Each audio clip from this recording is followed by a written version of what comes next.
বিদেশ যেতে চেয়ে এবার আদালতের দৃষ্টি আকর্ষণ করলেন অভিষেক বন্দ্যোপাধ্যায়। দ্রুত শুনানি চেয়ে অভিষেক বন্দ্যোপাধ্যায়ের আর্জি, যদিও সেই আর্জি ফিরিয়ে দিল কলকাতা হাইকোর্ট। বিচারপতি সৌগত ভট্টাচার্যর এজলাসে দৃষ্টি আকর্ষণ করেছিলেন অভিষেক বন্দ্যোপাধ্যায়।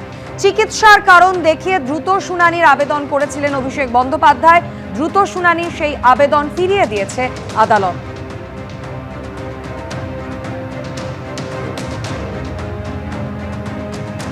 বিদেশ যেতে চেয়ে আদালতের দৃষ্টি আকর্ষণ করলেন এবার অভিষেক বন্দ্যোপাধ্যায়। দ্রুত শুনানি চেয়ে অভিষেক বন্দ্যোপাধ্যায় তিনি আর্জি জানান, যদিও সেই আর্জি ফিরিয়ে দিল কলকাতা হাইকোর্ট।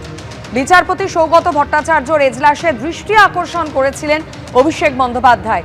চিকিৎসার কারণ দেখিয়ে দ্রুত শুনানির আবেদন করেছিলেন তিনি। দ্রুত শুনানির সেই আবেদন ফিরিয়ে দিয়েছে আদালত।